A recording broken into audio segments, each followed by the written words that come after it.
So this kit is from South River Model Works, which is a company that ran between 1991 to 2016. This particular kit is from 1998 and it's called Thorndike Mills, and it was limited to 500 editions.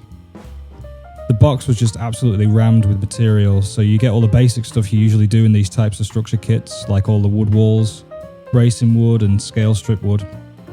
There was a box that was chock-a-block with metal castings. There were plastic windows and etched metal parts, and loads of really clear and easy to understand card diagrams. There was also a huge binder with about 100 pages worth of instructions for building everything. The main feature of these kits in particular though is the hydrocal brick walls that are used to make up the main structure and also the canal system.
First thing I did was get some 220 grit sandpaper and glue it down to some MDF so that I could sand the back of the plaster castings.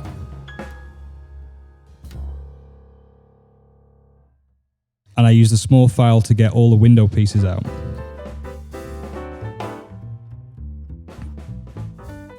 This was the first time I've ever worked with this kind of material. The instructions are fast to warn you that the pieces are incredibly brittle and liable to break, which of course one of them did.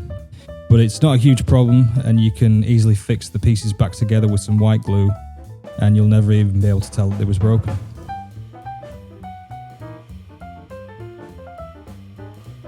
Here I'm just drilling out holes using the card as a guide for where the nut bolt washer star castings are inserted into the walls later on.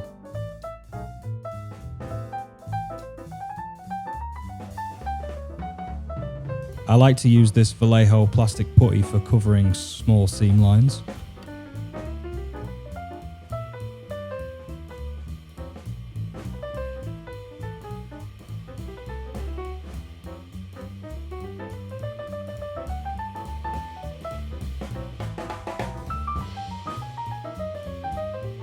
Here I'm gluing some bracing to the walls with Eileen's tacky glue, and then using 5-minute epoxy to fix the walls together onto the card template.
Then I took the flooring templates, spray painted them brown and stuck them in.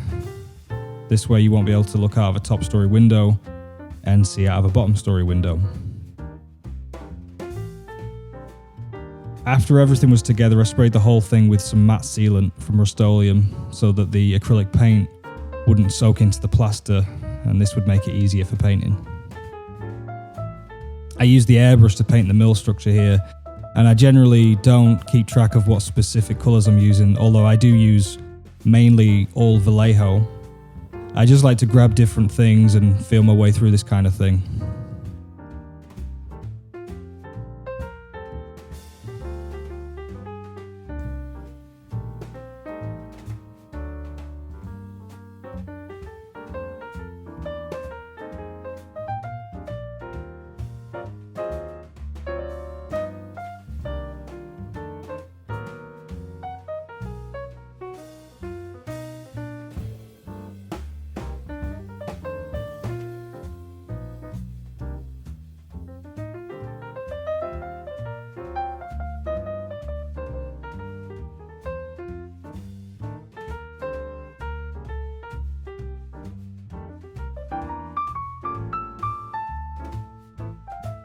After I get to the general colour I was after, I went in with a brush and highlighted the cornerstones and windowsills and a few individual bricks.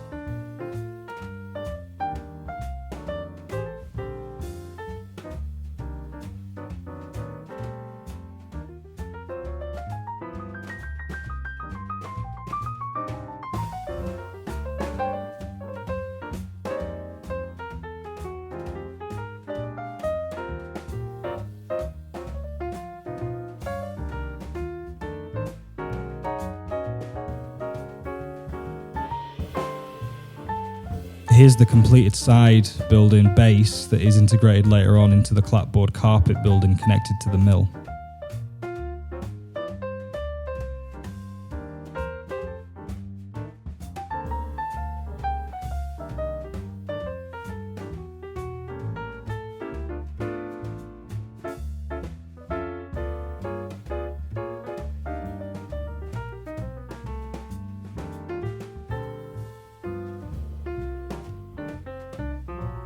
Here's something that didn't work. I wanted to create a mortar wash to get in between the bricks, but I just wasn't happy with the way it was going. So I abandoned that idea and got the Liquitex modelling paste out instead and used a palette knife and my finger just to spread it into the grooves. Then I used a wet cloth to wipe away the excess, and I did this for all of the brickwork.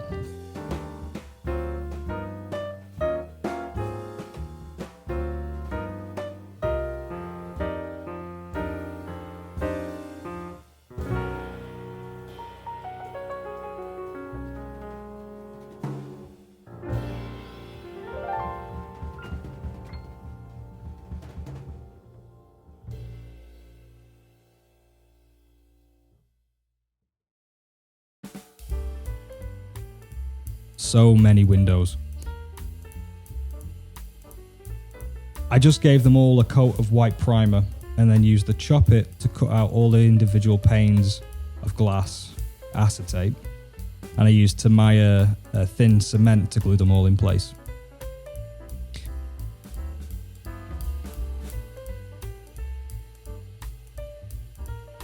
I left some windows out so that I could fill them in using the bricked up wall window castings. These were all filed out and fit, and then I numbered them so I didn't lose track of where they went.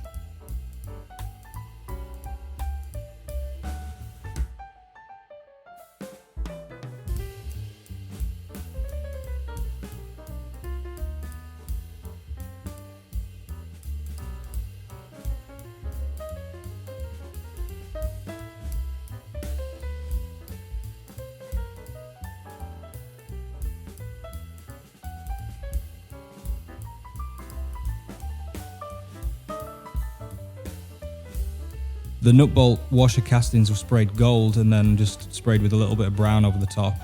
And then I glued them in place with tacky glue and used a little bit of chalk pastel to simulate some rust streaking.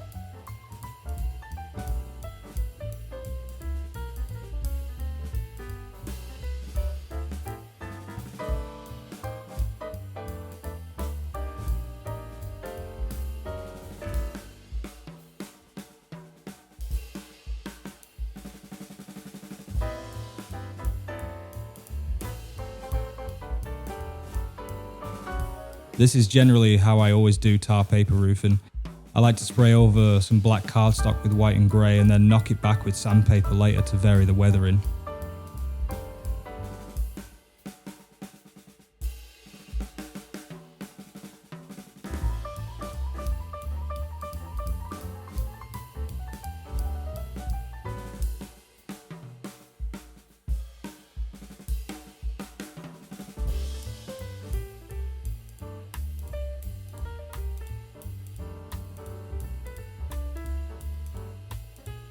I made sure to try and make the roofing look as random as I could.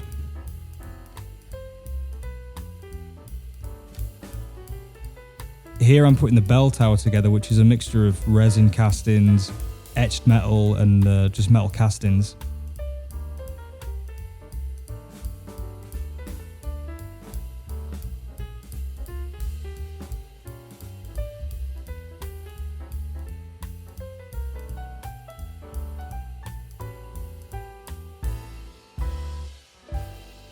That was all glued together using super glue, and then I attached that to the building with white glue.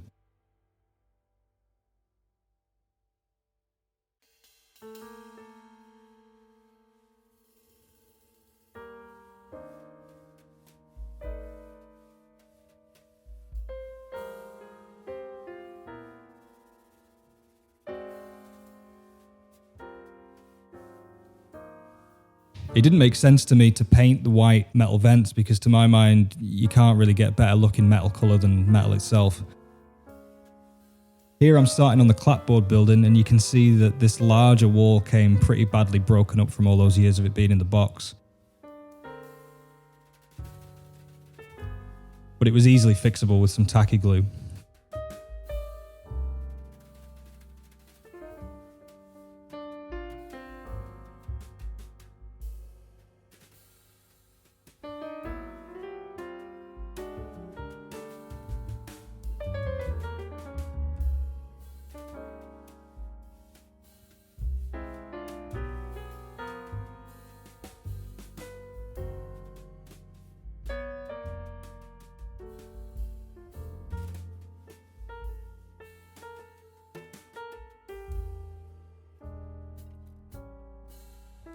As usual with these types of structures, you just follow the bracing template, which is usually provided in the kits, and brace the walls from the back, and then they're ready for painting.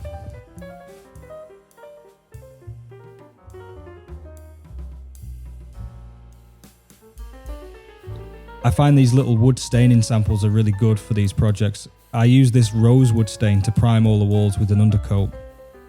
I just try to make sure that I don't load it up too much to keep the walls from warping. I knew I wanted the walls to be red, so the first thing I did was add some orange as a base layer so that the red would pop out over the top nice. I like to use a sponge on these wood walls to avoid any brush strokes.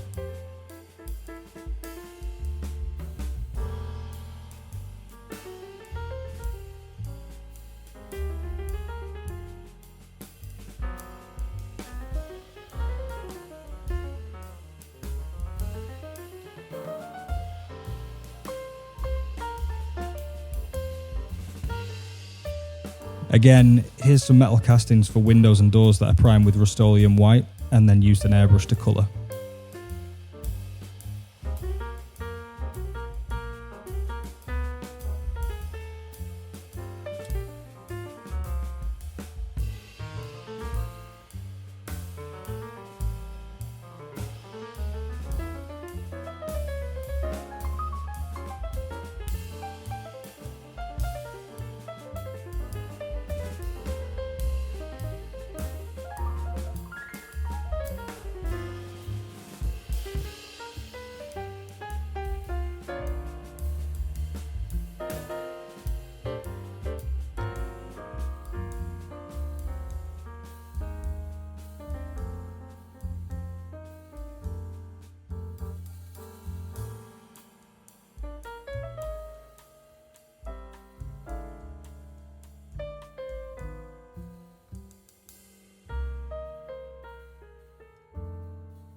I realised here that I've added too much side trim and I needed to cut that back so that the piece would properly fit.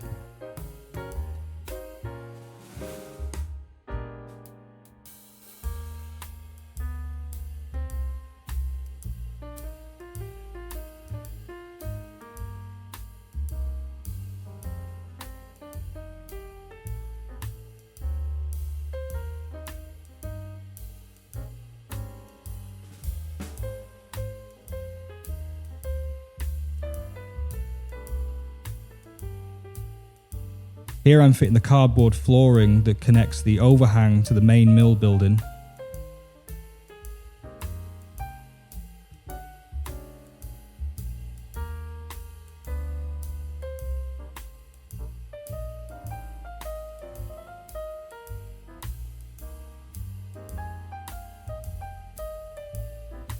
And then adding all the trim pieces.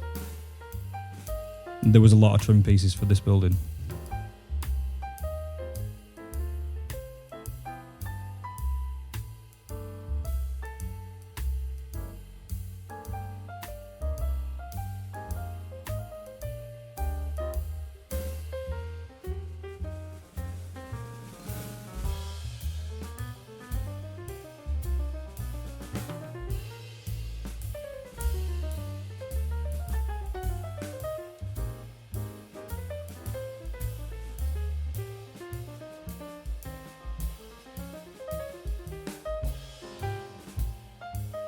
Here I realised that I've either overcut the holes for the vent stacks or the castings aren't large enough for the template in the roof provided. But either way, I got around the problem by drilling holes up into the castings.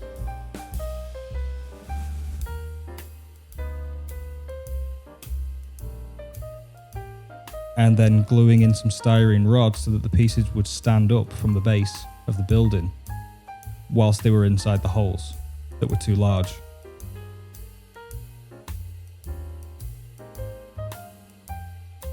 I glue them in place this way, and then I used some plastic filler just to close those gaps up, and then I added all the paper roof shingling.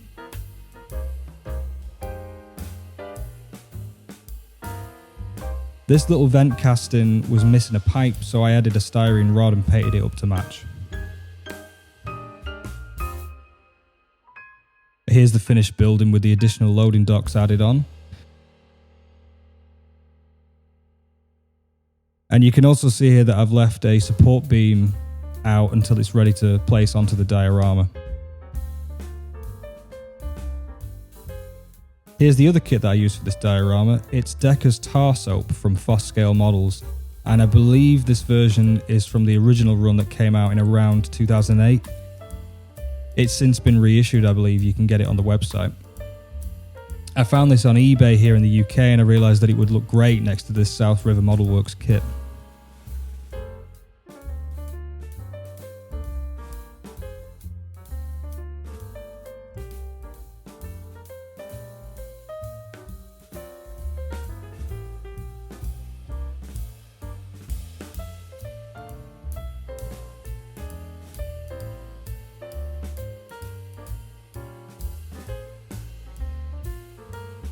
After bracing it, I used this Colron wood dye and gave the walls an undercoat.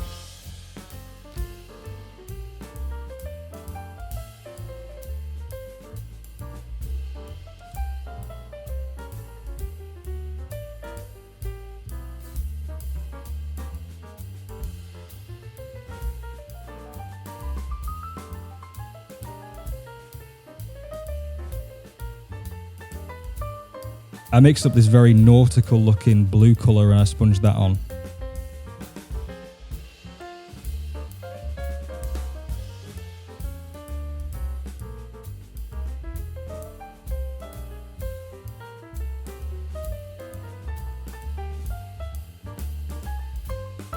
I masked off the blue and then added a nice contrasting fire red to the bottom.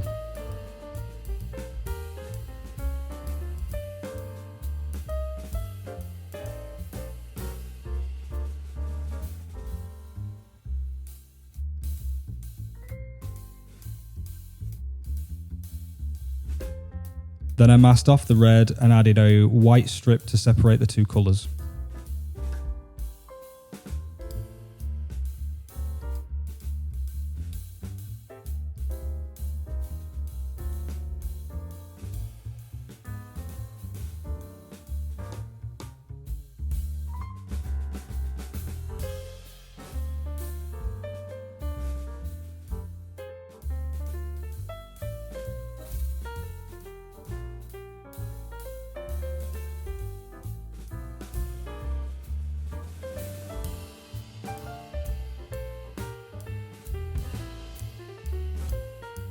Here you can see me using a pounce wheel to add nail holes.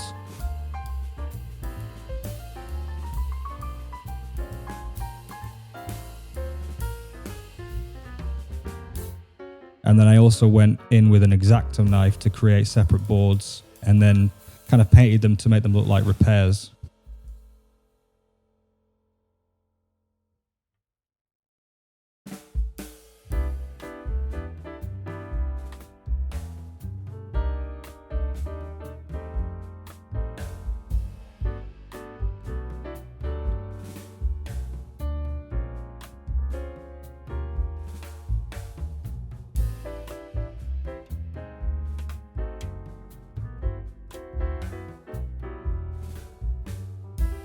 Here I'm doing something that I've never actually done before until now, but I can't see myself ever not doing it. I made some oil washes with oil paints and thinner, and I ended up really loving the way it added a kind of soft, weathered filter to the whole look of the building.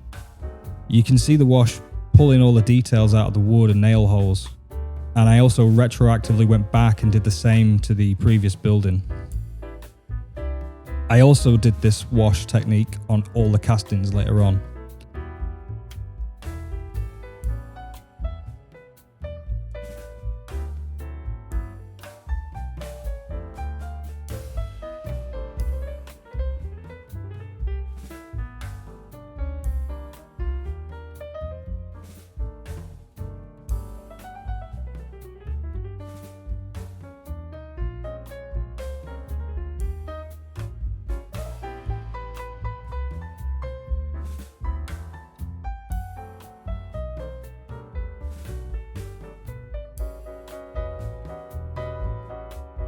Onto the windows and doors, and these were pretty much done the exact same way as the metal castings earlier for the other building, and then I added the burnt umber oil wash on top of them as well.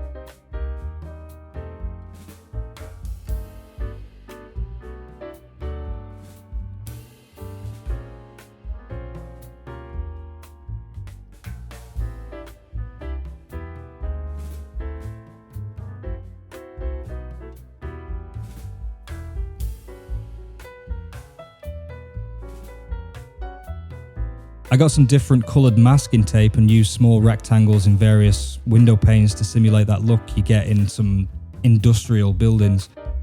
Whether it's different coloured glass or some kind of sun shading technique, I've no idea, but it makes it look interesting. This little walkway extension at the front of the building is made of card and bracing. So rather than risk warping the card with glue, I used some 3M double-sided tape and added the boarding up that way.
The kit came with a bag of grout to act as some kind of roofing material, but I opted to use this AK sand texture instead, which I've coloured with a beige paint.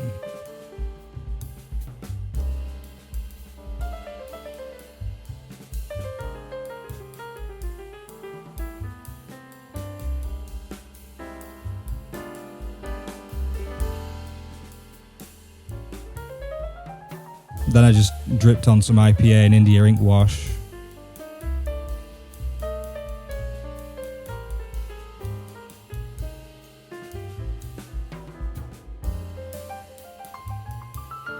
As well as the Vallejo rust wash.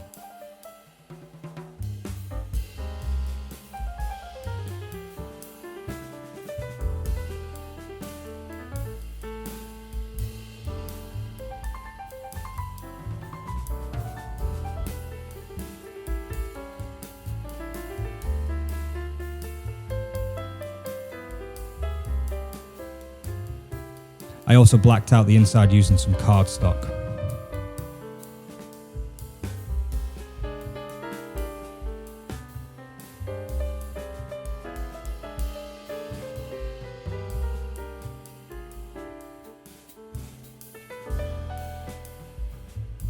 Here I'm planning out the scenic and structural aspect of the entire diorama. I'm using a bunch of insulation material I found in a skip, which actually saved me from having to go out and buy the stuff.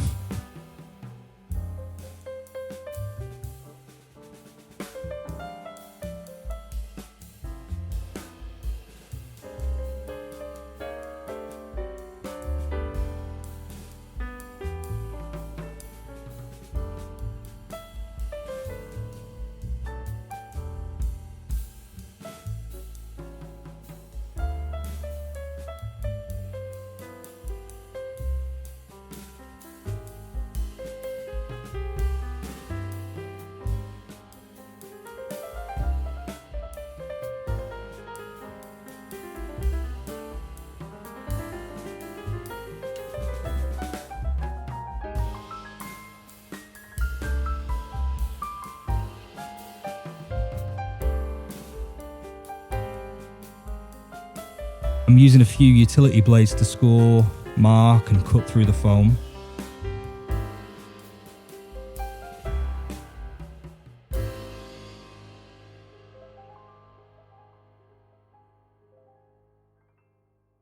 You can see here I'm placing all the canal walls to make sure everything is going to look right once it's all fixed in place.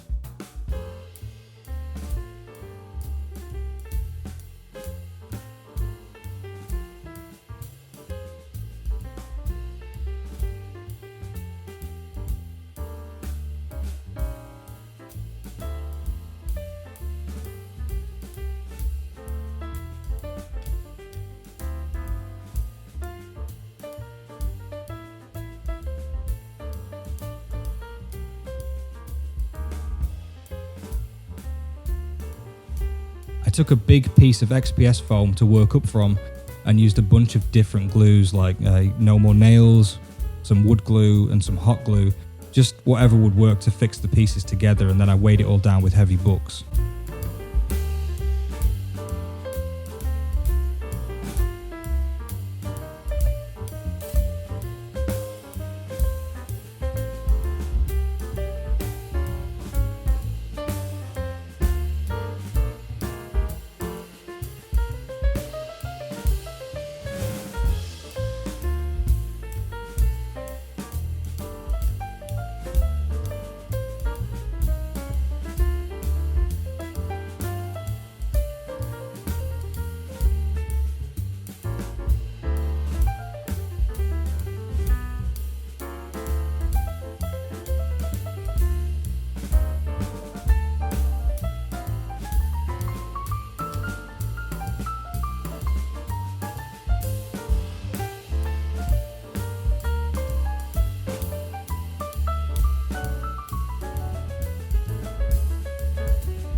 canal walls were primed with Rust-Oleum grey and then airbrushed a sort of stone beigey colour. Then I used my IPA ink wash over the top of all that. And then here again, I'm using Liquitex to grout them all.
This was a puzzler.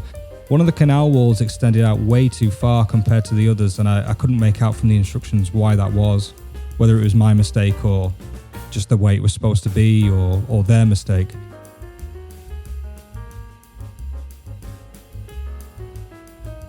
The instructions for the most part on this kit were really, really clear though. So I ended up just marking it off and used the scroll saw to trim it.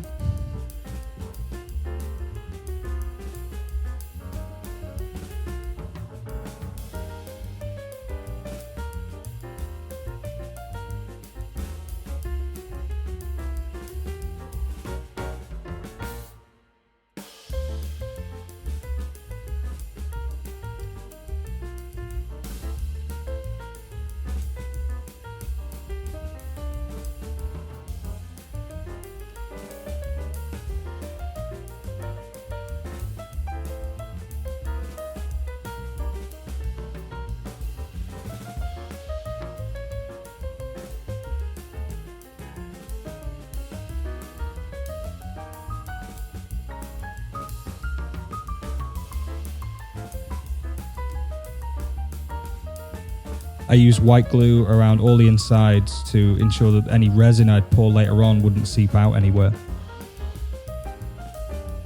Then I went in and used No More Nails and Liquitex to fill any large cracks in that foam.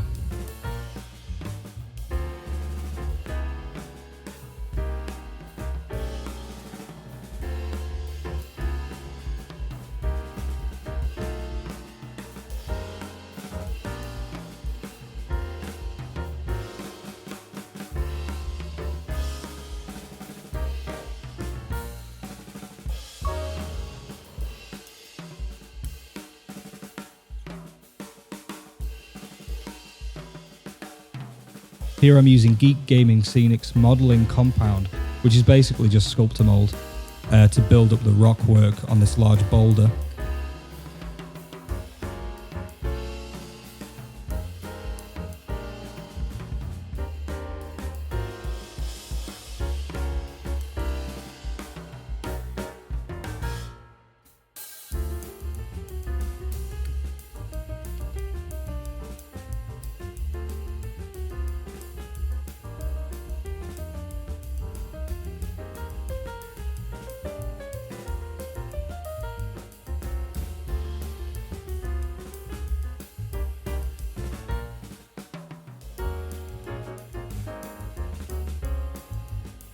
And then I used it here by the canal walls to create more groundwork.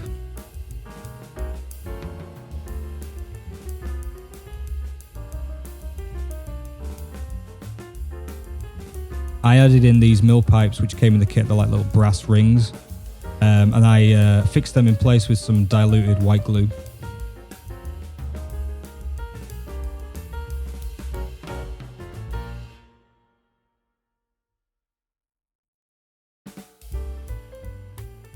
Here I'm using plaster wall filler to add texture and prime the foam for painting.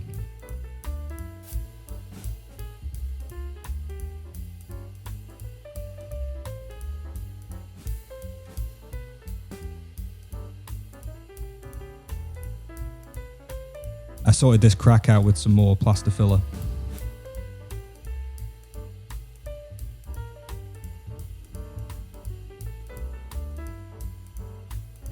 Now I'm mixing up a colour for the car park and loading area at the back of deckers.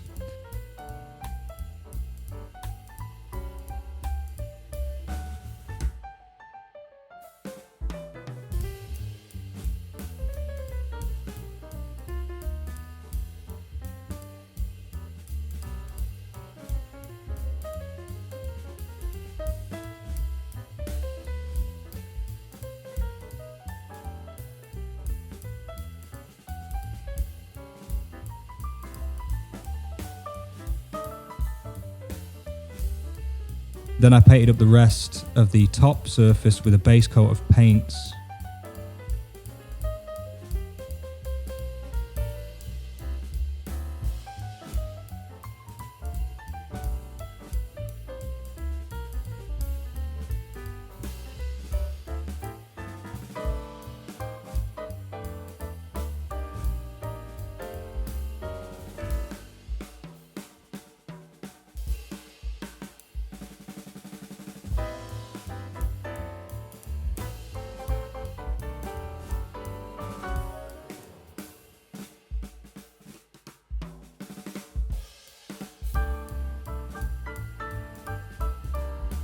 Did a little bit more detail airbrushing on the boulder.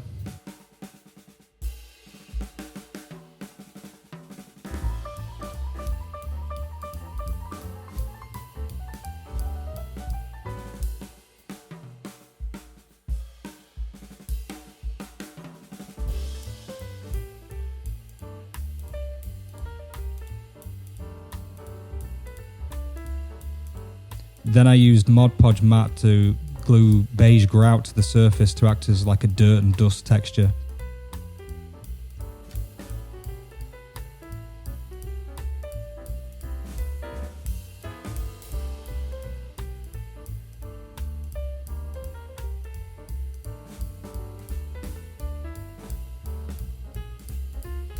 After I knocked off all that excess grout, I used IPA and some scenic sealant to secure it all in place.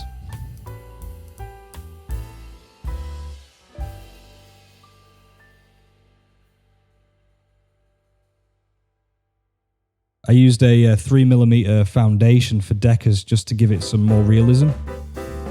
And that's made out of some laser cut MDF and 3x3mm strip wood. And I just primed that grey.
I only bought one rock mould, not knowing that it wouldn't really be enough to cover the massive front, which was kind of silly of me. But I made enough to make it work, and these moulds are really good because you can break them up and add sculptor mould around them to really vary the look of just these three alone.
Relying just on the sculptor mold to hold the rocks in place was taking a little bit too long for my liking, so I ended up hot gluing most of them in place and then added the sculptor mold around them instead.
Whilst I waited for the sculptor mold to dry, I decided to give the car park a little bit more detail. So I added this loading area sign using Adobe Illustrator and the laser cutter to get this template, and then I painted it with the airbrush, as well as adding the car parking lines.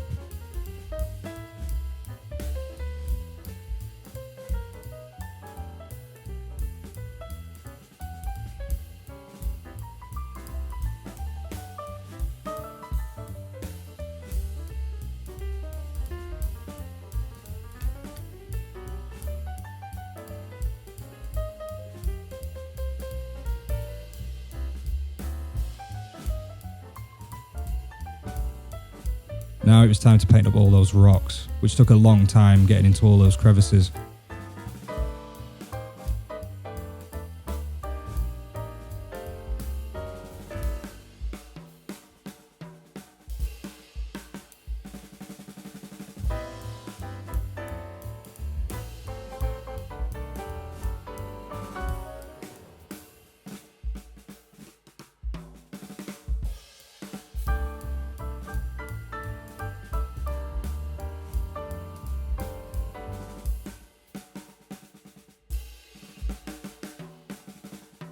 Sometimes I had to turn the model on its end and upside down to get to all those parts. And I wasn't being picky with the colours, I just used grey and black mostly to get the coverage, and then again went to the ink and IPA wash to get the rest of the shadow and detail in there. I don't really think this footage does it justice, but the look of the rocks was built up over quite a long time. I think I spent at least one full day trying to get them to look just how I wanted them to. You can see here that I'm highlighting over the top with some white from the airbrush just to make those edges pop a little bit more.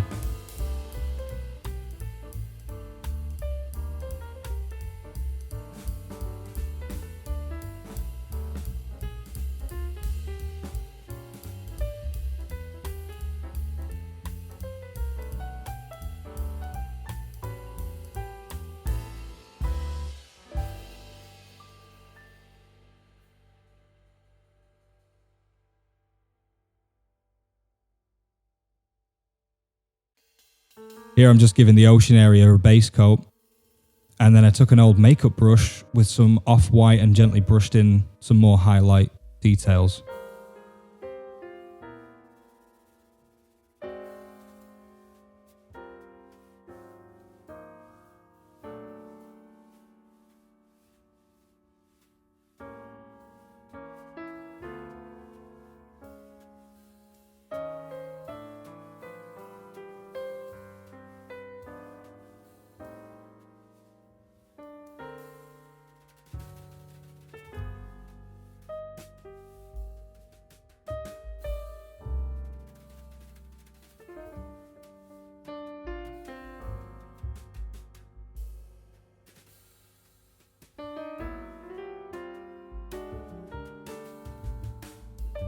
Here I'm using the airbrush to blend in where the waterline meets the edges of the rock face, as well as that rocky outcrop.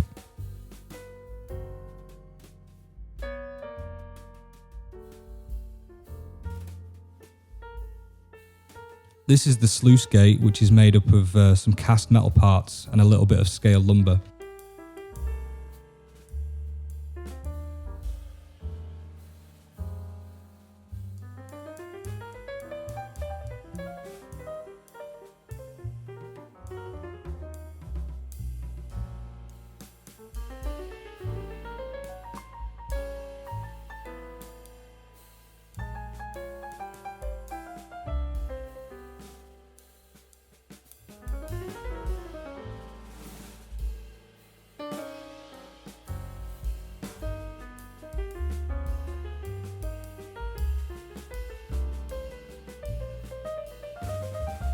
I did this part off camera, but I basically just used some pine timber to brace the whole underside of the diorama.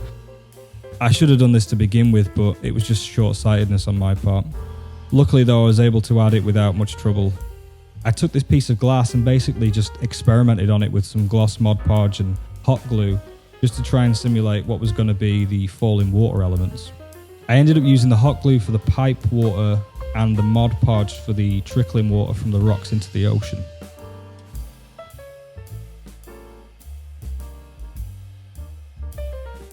Here I'm taping up the canal and sealing it off with some white glue, ready for the resin pour.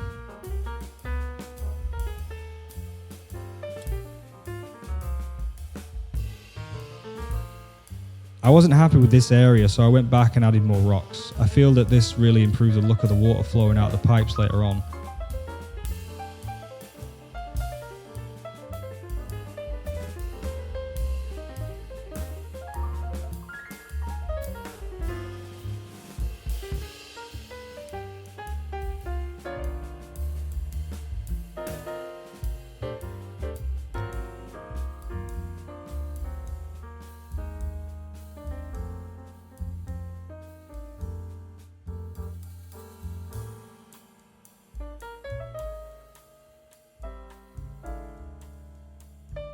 After that was done, I used some gloss Mod Podge to give the whole area a wet look.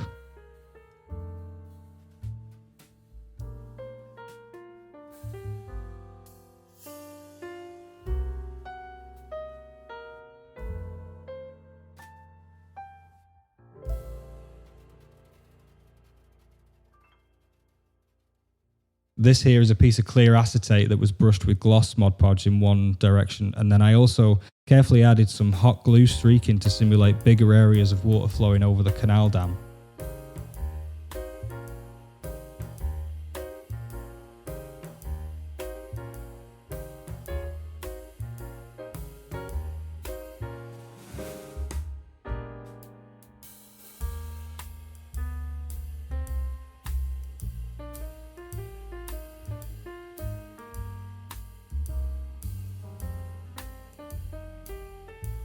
Then it was time to mix the resin.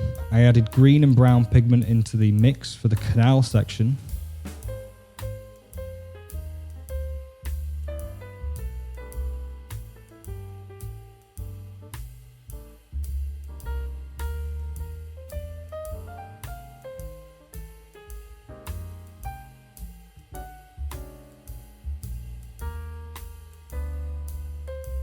And then blue and very slight amount of brown for the ocean area.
I used some gloss Mod Podge again to the cured resin and then moved that around with the airbrush, pushing it around to simulate the wave ripples in the water.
I wasn't quite sure how to do the water wake areas, so I ended up resorting to this snow text from Deco Art. It's a thick white acrylic paste with some glitter flecks in it, and it's really easy to apply, and I think it kind of looks effective.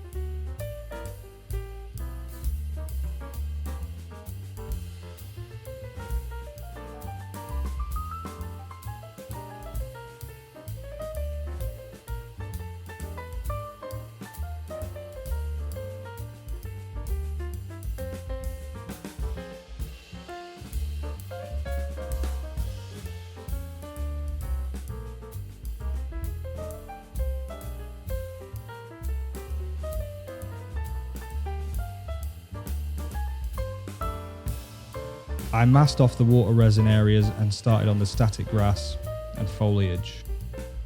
Here I'm just using matte Mod Podge and some 2mm Geek Gaming Scenic Grass to flock the hill.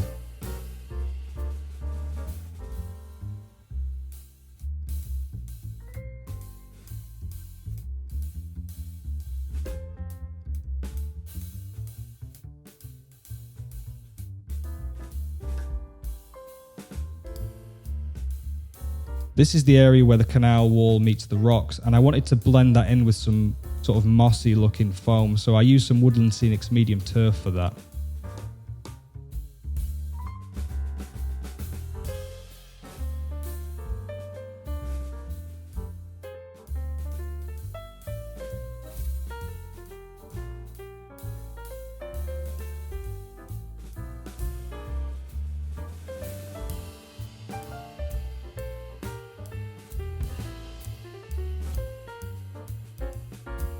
I won't talk too much over the foliage application here, but I'll just say that I used a mixture of Geek Gaming Scenics, Warworld Scenics and Woodland Scenics for the ground cover, the turf, the flowers and the static grass.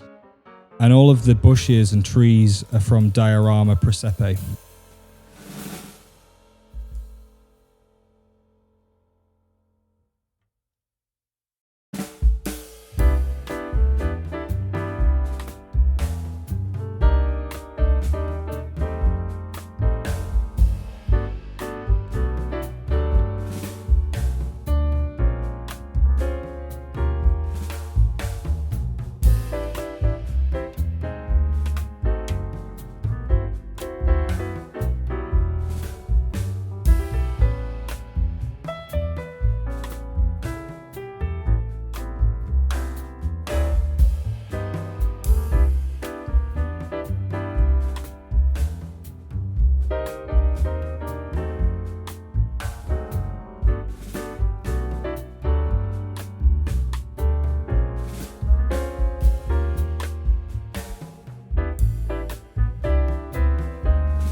After all that, it was time to fix the buildings firmly in place, and I used wood glue for that.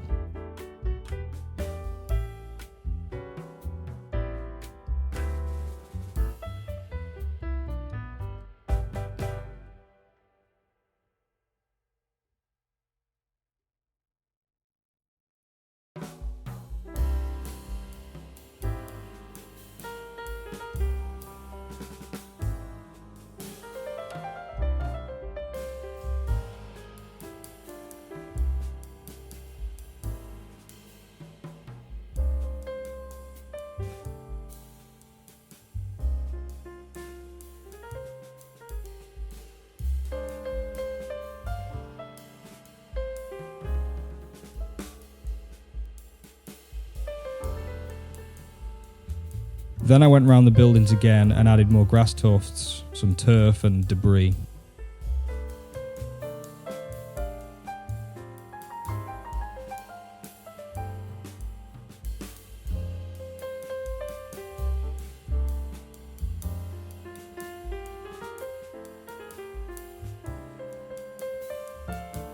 This little watchman shed is made with some card included in the South River Model Works kit, and it's lined with tar paper.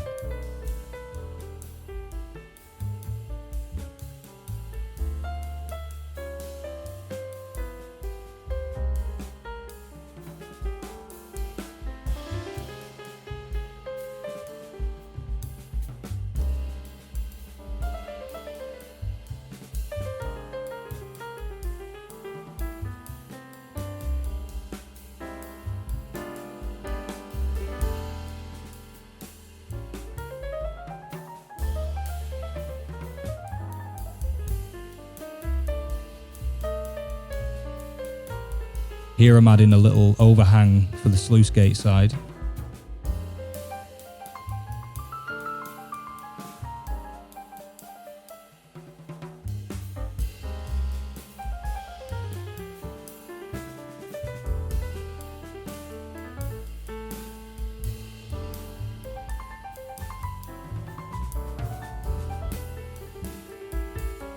The kit came with a fabric chain link fence, but I opted to use some scale metal fencing that I bought a few years ago.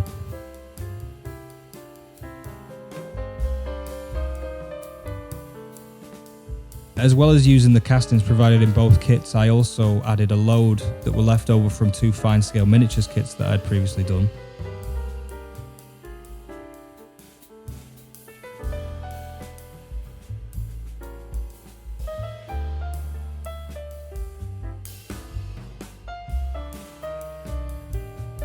Here's just a few of them once I had them taped down to a painting stick.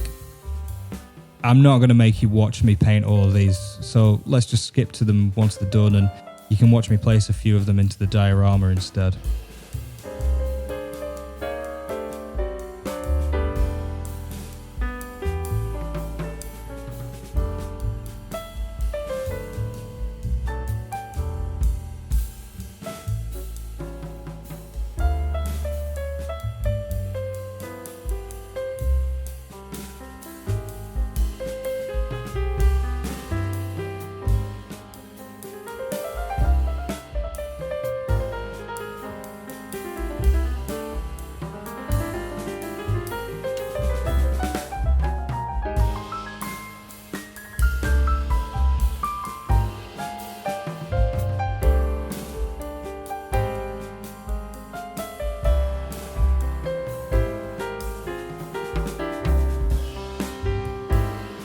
I made these picket fences with 3mm scale lumber and laser cut a framing template just to make gluing them down easier.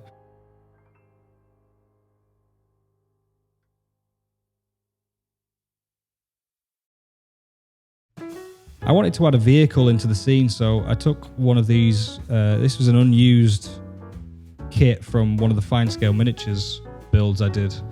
It's a Highway Miniatures Max stake truck.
I also printed a few little figures from Model U and painted them up.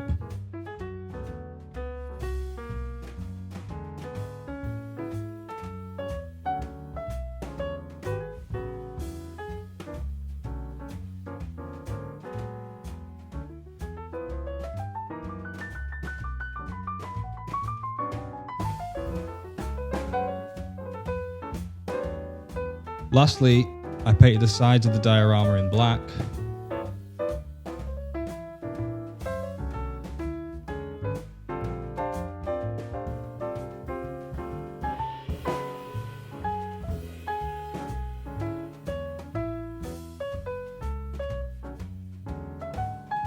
And added a little laser cut plaque to the front.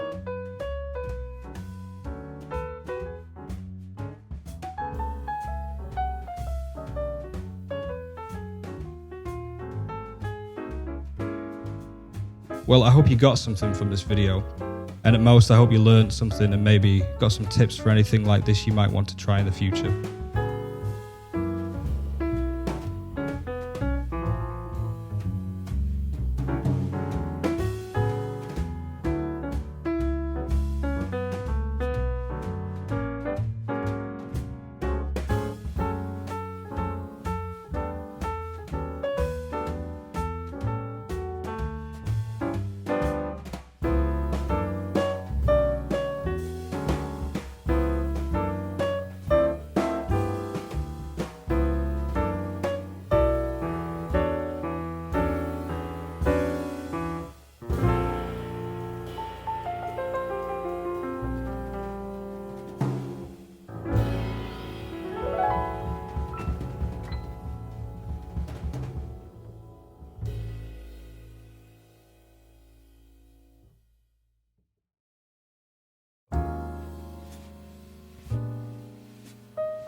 I'll leave you with a handful of these nice little glossily edited pictures of the diorama.